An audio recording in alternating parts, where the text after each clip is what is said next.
Europe Matin, Patrick Cohen. Y aura-t-il des trains au printemps ? Le gouvernement lance aujourd'hui le chantier de l'avenir de la SNCF. Les syndicats fourbissent leurs armes. Explication d'Olivier Samin. Petite retraite, grande colère. Les seniors sont nombreux à se plaindre des pertes de revenus générées par la hausse de la CSG.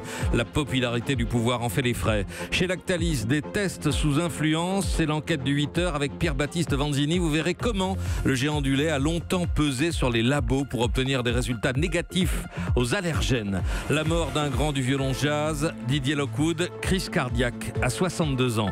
Dans ce journal, l'embarras de la droite, pas de bousculade pour défendre Laurent Wauquiez ce week-end.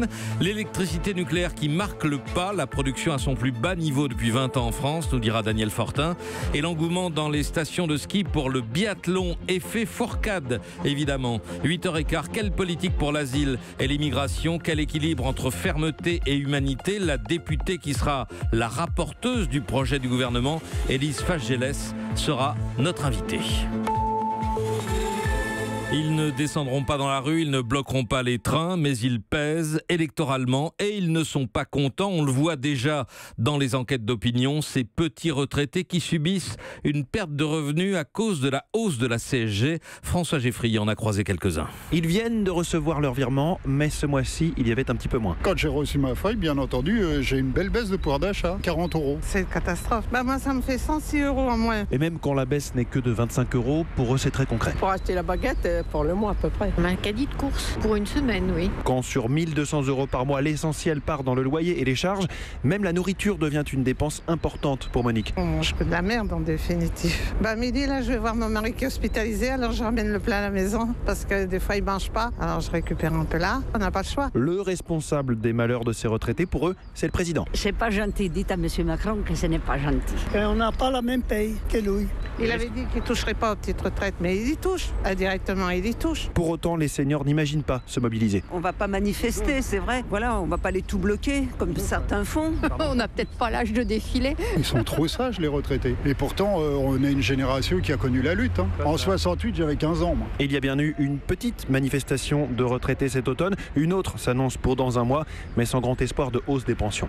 François Geffrier. Et c'est là-dessus que Laurent Wauquiez avait prévu de lancer une grande offensive aujourd'hui même, une opération pouvoir d'achat avec un tract imprimé à 500 000 exemplaires et intitulé « Avec Macron, c'est vous qui payez l'addition ». L'opération demeure, le tract va partir dans les fédérations LR, mais depuis, Laurent Wauquiez a trébuché avec ses propos polémiques captés à son insu dans une école de commerce. Il a d'ailleurs dû démentir ceux visant Nicolas Sarkozy. Une séquence embarrassante, William Galibert, que le président de LR et son entourage aimeraient vite oublier. Laurent Wauquiez veut croire que la polémique ne survivra pas au week-end. Son entourage fait savoir qu'il n'a d'ailleurs plus l'intention de s'étendre sur cet enregistrement.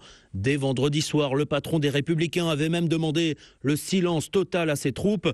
Mais face à l'ampleur des critiques, il a fallu changer de pied, un communiqué et même un coup de fil d'excuses, plates excuses à Nicolas Sarkozy. Le problème, résume un élu LR, c'est que cette affaire fait autant de mal en interne qu'en externe. Même sa garde rapprochée traîne des pieds pour le défendre. Éric Woerth, le lieutenant fidèle, reconnaît que le parti a besoin de rassemblement et que ses déclarations riment plutôt avec division. De quoi conforter Valérie Pécresse et ses soutiens lancés dans une fronde anti-Wauquiez. Un député LR tente bien de défendre son chef. Il explique que cette liberté de ton peut trouver un écho au sein de l'électorat de droite. Avant de souffler, on se serait quand même bien passé de cet épisode. William Galibert, l'actualité politique et sociale, c'est encore le coup d'envoi de la concertation sur l'avenir de la SNCF.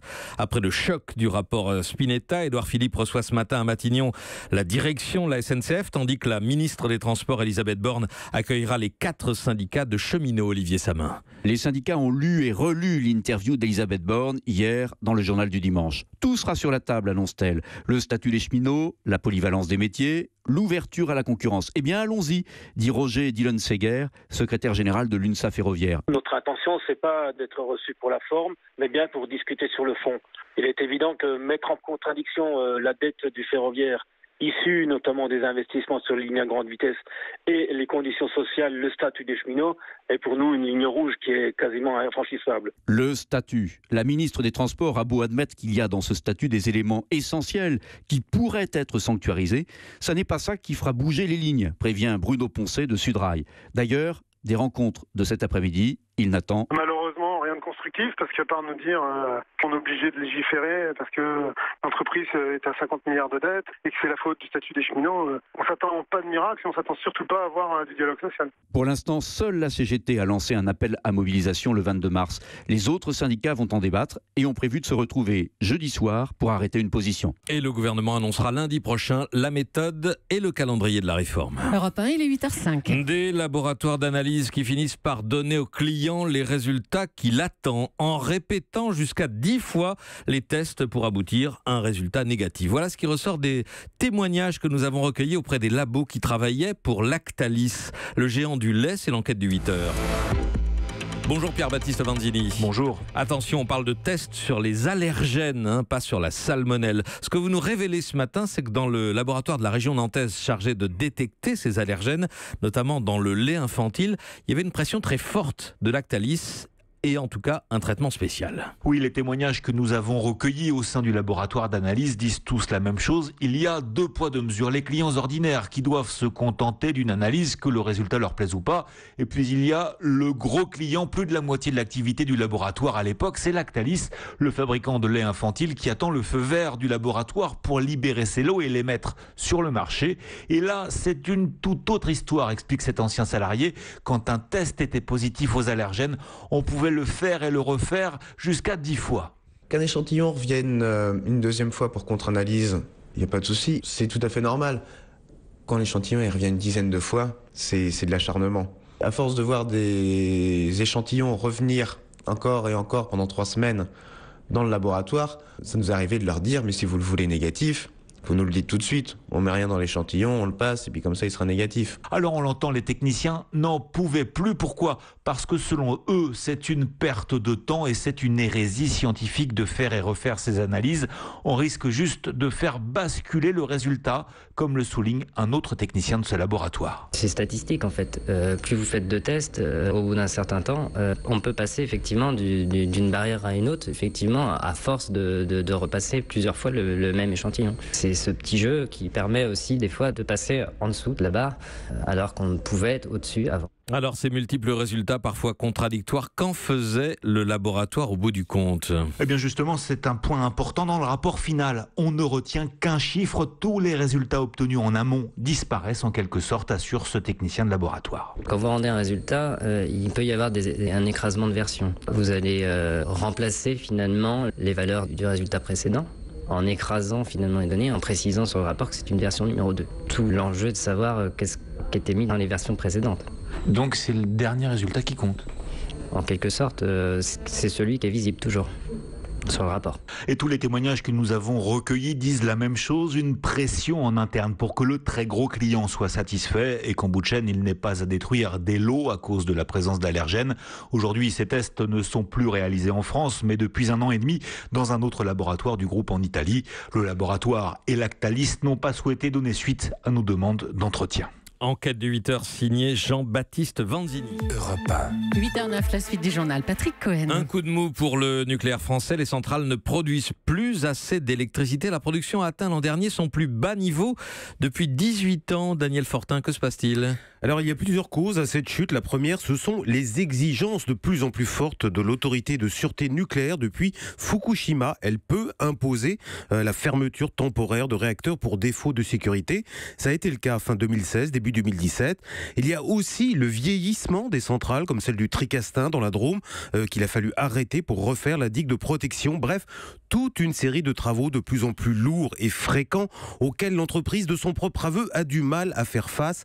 Du coup, le bilan est lourd. La disponibilité de ces réacteurs est tombée à 68% l'an dernier, alors que l'objectif était de 85%. Mais risque-t-on à terme de manquer d'électricité ? Alors on n'en est pas encore là, surtout que les hivers sont devenus plus doux qu'auparavant, mais ça risque d'être une autre affaire lorsque EDF s'attaquera à ce qu'on appelle le grand carénage, c'est-à-dire la remise à niveau de ces 58 réacteurs pour obtenir le droit de prolonger leur durée de vie au-delà de 40 ans. La montée en puissance de ces travaux est prévue pour 2020. D'ici là, il faut absolument se réorganiser pour absorber ce gigantesque chantier. Et ça, c'est un vrai défi pour EDF, mais aussi un risque pour ses clients. Daniel Fortin des Échos, merci. À l'étranger, le régime syrien se prépare à un assaut terrestre contre le fief rebelle rebelles de la Ghouta orientale. Hier encore, cette enclave où vivent 400 000 habitants pris au piège a subi un déluge de feu. 260 roquettes, 14 civils au moins ont été tués. À Marseille, la lettre d'un poilu de 1915 trouvée par hasard lors d'une perquisition a fait l'objet d'une étonnante enquête policière et généalogique. Enquête couronnée de succès, histoire que vous nous racontez, Caroline Philippe. Une simple feuille de papier jauni pliée en 8. Une lettre écrite à la plume, signée, datée à l'encre noire de la main du sergent Jean Soulagne, 27 mai 1915. Le policier qui la parcourt tombe sur ces mots. Je m'adresse à vous comme au meilleur, au seul de mes amis. Le soldat est en plein combat sur le front de la Somme. De cette bataille viendra peut-être ma fin, écrit-il. Il confie alors à Jean Audifresne, son ami, la mission de prévenir sa famille et sa fiancée s'il devait mourir à la guerre. Les policiers lancent des recherches pour retrouver les descendants de ce poilu. Ils postent un appel sur les réseaux sociaux. Une centaine de personnes y répondent. Parmi elles, Pascalina, généalogiste amateur. Grâce à l'acte de naissance du soldat, elle parvient à contacter l'un de ses descendants. J'avais beaucoup d'impatience. Je regardais toutes les heures s'il me répondait, le descendant. Il m'a répondu en me disant que voilà, il était bien au courant, que tout le monde le recherchait et que voilà, il est très heureux d'avoir découvert cette merveilleuse lettre. Une lettre qui se révèle surtout prémonitoire. Le jeune sergent est tué 2 semaines après l'avoir écrite. Caroline Philippe, il était un maître du violon jazz, l'un des fils spirituels de Stéphane Grappelli. Didier Lockwood est mort hier d'une crise cardiaque à 62 ans. Ce passionné a beaucoup fait pour l'éveil et l'éducation de la musique. On évoquera longuement sa carrière et sa musique à 9h avec Frédéric Goati. Europe 1, il est 8h12. Les JO d'hiver et un nouveau cas de dopage avéré. Un joueur de curling russe contrôlé positif au meldonium. On l'a appris il y a quelques minutes. Côté sportif, à noter l'entrée en lice ce matin des Français Gabriela Papadakis et Guillaume Cizeron, grands favoris en danse sur glace. Ils sont pour l'instant 2e. Après le programme court, le programme libre aura lieu la nuit prochaine. Les JO et les exploits et les médailles de Martin Fourcade qui suscitent des envies, peut-être des vocations. En France, en tout cas, on trouve dans beaucoup de stations des initiations biathlon. Exemple à Villard-de-Lans, dans le Vercors. Rémi Pierre. Il fait froid, un petit 0 degré. Il y a un peu de brouillard, mais pas de quoi refroidir le groupe de stagiaires. Attentifs, ils écoutent Valérie, leur moniteur ESF, leur expliquer les rudiments du tir couché avec une carabine laser. J'épaule, donc il faut que ça touche dans l'épaule. Après, je vais mettre ici l'œil dans mon viseur, je vais regarder. Et dans le ring, qui est au bout de mon canon, je vais venir mettre le gros rond noir de la cible. On va appeler ça cercler la cible. Pour Damien, ce stage est une première. Motivé, il le reconnaît par l'effet Fourcade. C'est un moment qu'on veut le faire. En suivant Martin tous les week-ends, ça donne envie. Et là, c'était l'occasion, justement. Premier contact aussi pour Cécile et ses 5 cibles sur 5 sur le premier tir couché. Elle apprécie visiblement l'exercice. C'est assez agréable, ce travail de précision, d'être bien concentré. Après là, on est au repos, donc ça sera certainement plus difficile le tour prochain. Une boucle tracée dans la neige permet justement aux apprentis biathlètes d'effectuer un parcours en ski de fond avant de reprendre position devant les cibles. Le tout dans la bonne humeur. C'est ça aussi l'effet biathlon, souligne Valérie, le moniteur. C'est très sympa à regarder, c'est très sympa à faire. En fait, ça fait jouer les gens, tout simplement. On se prend très très vite au jeu, les petits comme les grands. Conséquence, les stages affichent déjà presque tous complets cette semaine à Villard-de-Lans. Rémi Pierre, Europe 1. Europe 1.